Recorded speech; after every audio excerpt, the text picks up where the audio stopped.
guys, welcome to Unbound Wisdom. Today's topic is programming. And when I'm speaking about programming, I'm talking about it from a societal level. And it is basically things that we have adopted over many incarnations, including this incarnation, in order to be able to handle the density of being incarnated on Earth.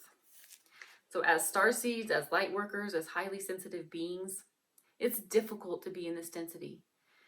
Just dropping down here and incarnating in this body can be highly traumatic to a very sensitive soul, to a light worker, to a starseed. So what happens is we end up patterning ourselves according to societal norms in order to fit in order to feel safe, in order to not feel the pain of being in third density. But what I've noticed is as a starseed awakens and begins to remember who they are on a soul level, as we begin to remember what our soul mission might be in this lifetime, or we might begin to remember some of our multidimensional gifts, we realize that we need to peel away some of the societal programming at a certain point in order to step into the fullest version of ourselves. And it is an ongoing process, but it gets easier the more we do it. So in order to step into the highest timeline and be the most effective version of ourselves as light workers or light warriors, we must be able to energetically peel away the programming from our mental and emotional bodies. And this is part of the process of individuation and soul evolution. When I'm talking about programming, I'm speaking of energetically dense layers that we have encapsulated ourselves in as a result of trauma. It can be from this life or from past lives, from many lifetimes over. It is from childhood wounding oftentimes. It is from societal expectations or social patterns that we have adopted in order to feel safe. In effect, programming is an armor we have unconsciously placed around ourselves as a survival mechanism to withstand the density. It is something that all starseeds go through. So I wanted to speak about it today so that if these are qualities that you recognize in yourself, you will realize that you are not alone. Many of my light worker friends, my light warrior friends, my starseed friends, many share these same core wounds and these same programming defaults that they have to work through. So I compiled a list to speak about today. I really wanted to dive deeply into some of the common ones that I notice in myself for sure, and also in some of my starseed friends. Because as we are able to shine light on these programs and consciously clear them out, we can honestly make huge strides in stepping into the highest version of ourselves and truly shift timelines, truly shift onto our highest timeline simply by being able to recognize the programming and clear it. So when I talk about stepping into the highest version of ourselves, I'm really speaking about bringing more of our own soul essence into our body, into our vessel, into this incarnation, and not living on programming and not living on emotional reactivity and not living on trauma response, right? We are actually living from a place of soul embodied awareness. I talk about that a lot, but I wanted to go a little bit deeper into how we might know whether we are operating from this place as opposed to a programmed response. So, if we are coming from a place of true soul essence embodiment, we find ourselves in calm neutrality, or innocent curiosity, or unbridled creativity, unwavering clarity, heart-centered compassion, or unshakable courage. If you find yourself in any one or more of these energies, you are operating from a place of soul embodiment. And this is really what we want to work towards, because as light workers, one of our largest missions most likely is to be able to anchor more light to the earth plane. And when we are working from a place of soul embodiment, any of those qualities, right? Noticing any of those qualities that we're living in, then we are anchoring the maximum amount of light that we can at that point to the earth plane.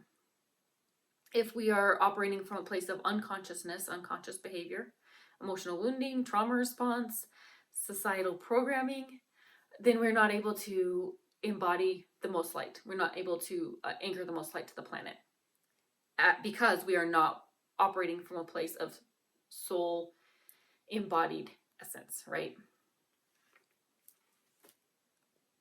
I compiled a list of the most common, I believe, programs that starseeds often have to work through. And the one on my top of the list is the not good enough program. This is one that I know quite well, quite intimately. Though I must say it's getting so much better. The more you work on things, the easier it gets, right? The quicker your expansion goes. So the not good enough programming is from childhood wounding.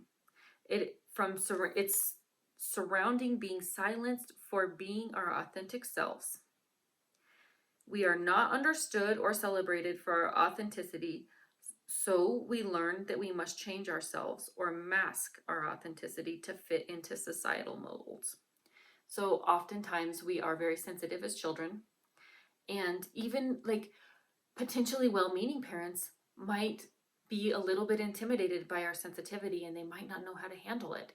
So they shut it down, right? And we learn very quickly that it's not okay to be empathic. It's not okay to be emotional. It's not okay to cry. Any one of these things shuts us off from our authentic self. We also might display some multidimensional gifts as children. And even well-intending parents might be a little bit freaked out, and they might encourage us not to display those gifts anymore. They might say, don't talk to that imaginary friend. You're just imagining it.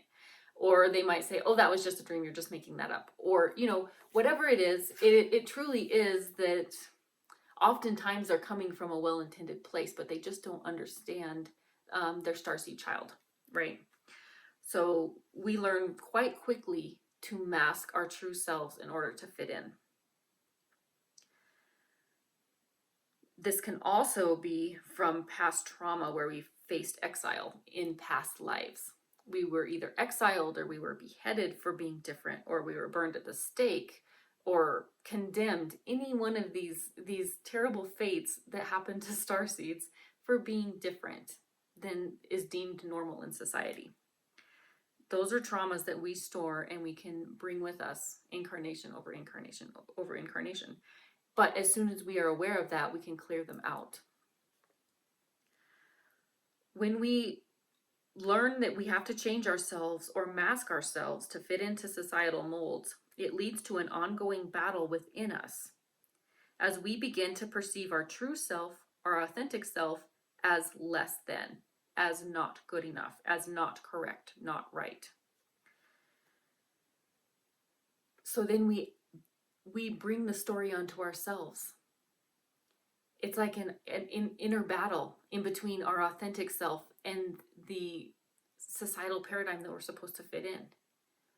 And after a while, when we tell ourselves long enough that our authentic selves need to be shut down, we begin to believe it. And we begin to believe that our authentic self is not good enough. However, if we are experiencing feelings of not good enough, I have some suggestions. These have been hugely powerful for me, and I share them in hopes that it might help you as well, if these are ever thoughts that you're having. When you have a feeling of not good enough, you can ask yourself, not good enough for whom? Who am I not good enough for? Am I not good enough for my teacher at school? Am I not good enough for what social media thinks is appropriate? Am I not good enough for fill in the blank, right?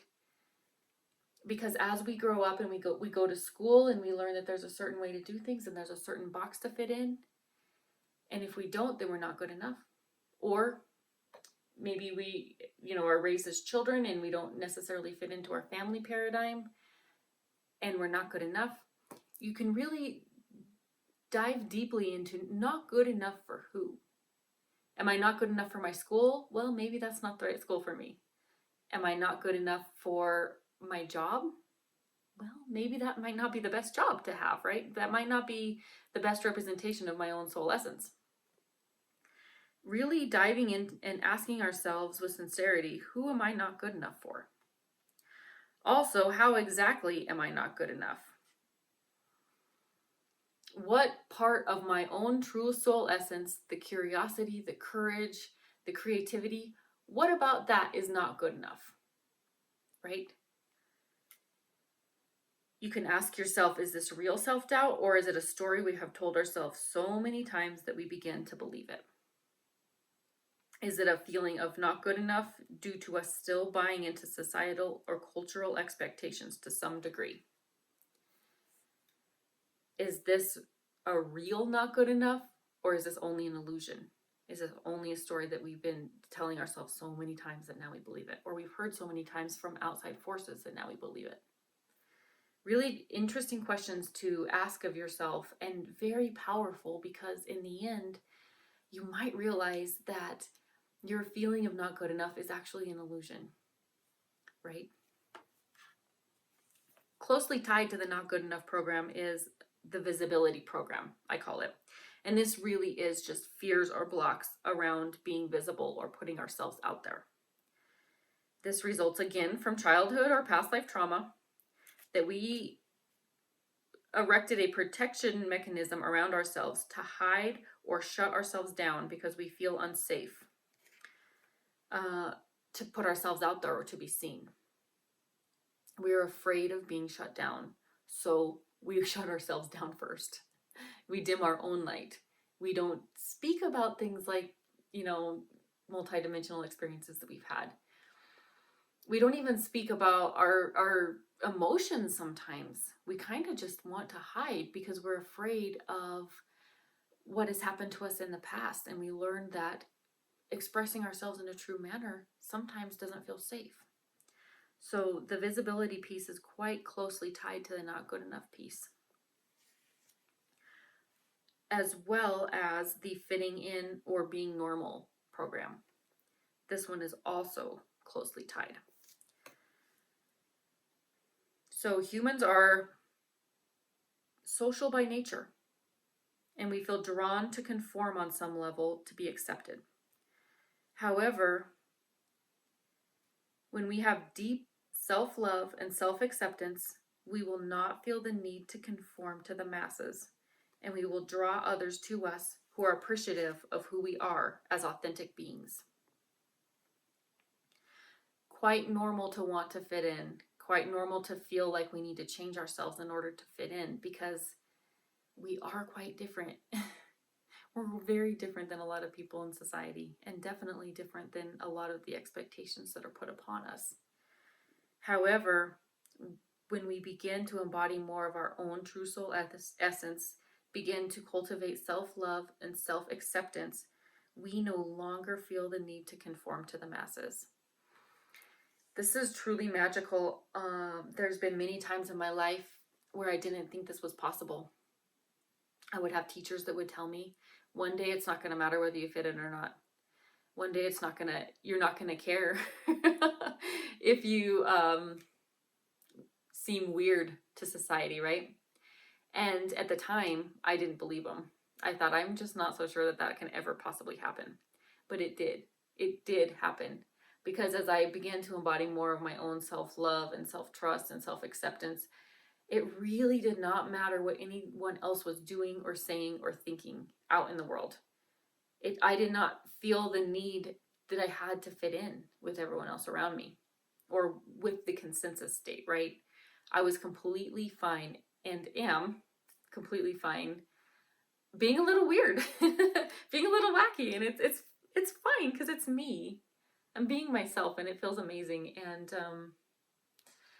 the interesting thing about this is the more authentic I am, the more I actually draw people to me that appreciate me for me, which is the next part that I wanted to share. No man is an island. That is a very important quote. I'm not saying that we all need to live alone as hermits and that we're not, we don't need to seek social interaction of any kind. That's not what I'm saying at all. I'm just saying if we can be authentic and real and completely our weird, wacky selves, a magical thing happens. We draw others to us. We draw other weird, wacky, magical people to us. And then you find your tribe. I know it sounds cheesy, but it's so true. It is with our authenticity that our true tribe will be drawn to us. It's a fact. It's true. But the responsibility lies within us to uncover our true authentic selves and then show up authentically in the world in order for all of this magic to happen. So the fitting in, being normal program, the visibility, afraid of showing up program, the not good enough program, you can see how they all work hand in hand and they're all intertwined. As well as the next one, which I call the external validation program. And by this one, I mean us seeking outward validation from other people. We are basically looking outside of ourselves for our own security. So common amongst light workers. Seeking outward validation is, in essence, searching for a touchstone to prove to ourselves that we fit in and to prove to ourselves that we are worthy. So it's like we're constantly seeking for someone to tell us that we're worthy because we don't believe it in ourselves on some level, right? We don't believe it inside of ourselves. In fact, the external validation wound is truly a combination of the fitting in and the not good enough program. They go hand in hand. It arises due to deep wounds surrounding belonging and lack of self-love. It can be combated, however, by cultivating self-love, self-acceptance, and allowing ourselves to be led by spirit rather than led by external factors.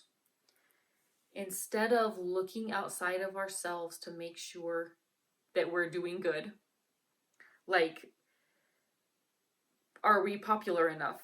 Okay, then we must be okay.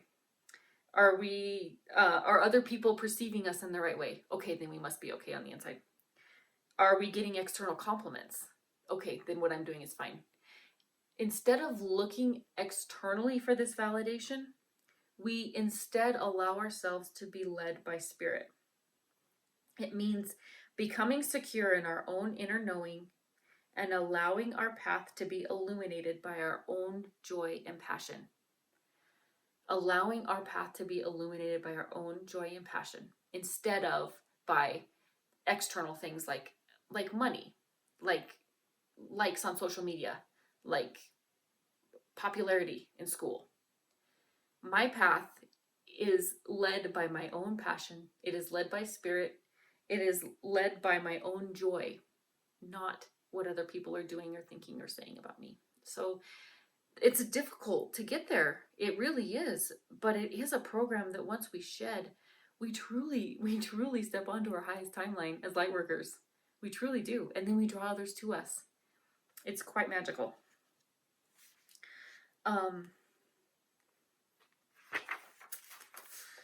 The last two programs that I have are not necessarily related to the not good enough ones. It's not necessarily under that not good enough umbrella. But these ones are very big, and I wanted to understand them on a deeper esoteric level. So I looked into my own records in order to have a more broad and deep understanding of these concepts. The first one is the concept of embarrassment. I really wanted to understand, why do we get embarrassed? Why would we, right? As the powerful multidimensional beings that we are, why would we ever have embarrassment? So this was pretty fascinating, I think, what came out. The root cause of embarrassment is not knowing oneself on a deep enough level. Also, lack of self-love, lack of compassion for ourselves, or for our perceived mistakes.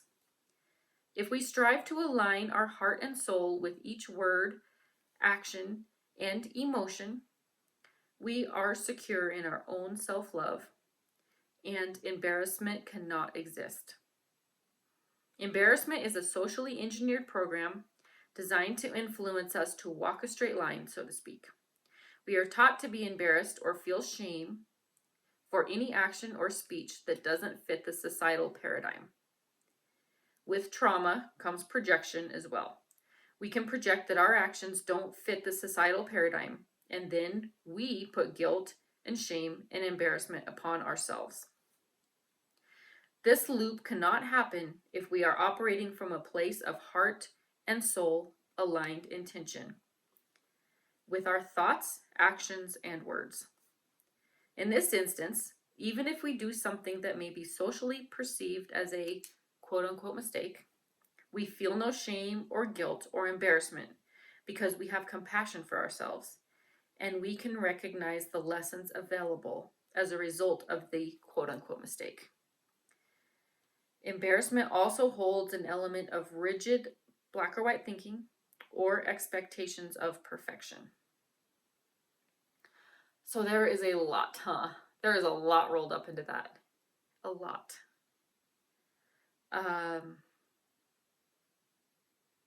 Truly, though, operating from a place of heart and soul alignment with our intentions, and also learning that we can find a lesson in everything that happens to us, in everything that we do, even if it's socially perceived as a mistake, we can always find the lesson in it.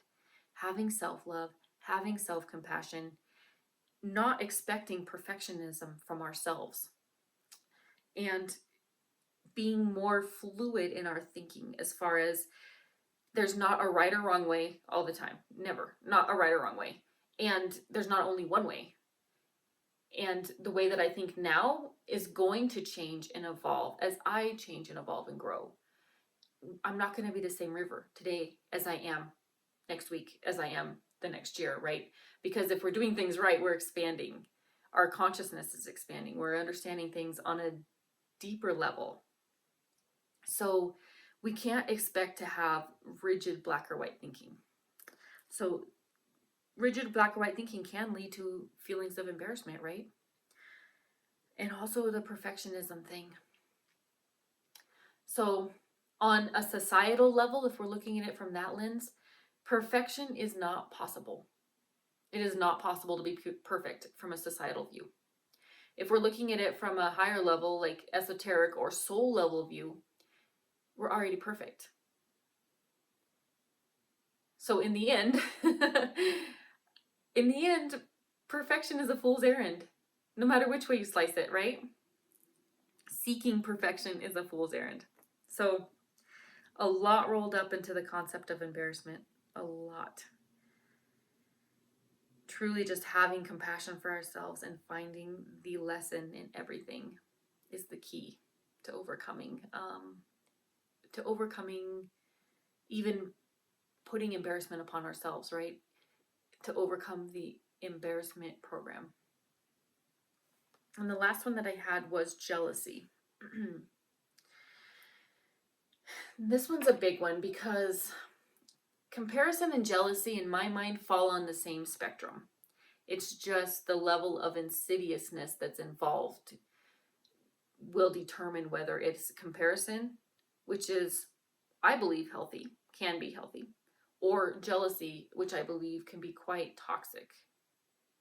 So I looked into this. I wanted to understand on a deeper level the esoteric or spiritual truth behind the concept of jealousy. And what I found is the root cause, again, is lack of self-love. It seems like there's a pattern. For when we embody self-love and self-confidence, we do not hold any judgments against others for having, being, or doing that which we falsely perceive as greater than us. Jealousy truly is a form of aggression against the self. It is self-abuse, we could call it. When we live in jealousy, it acts as self-cannibalism.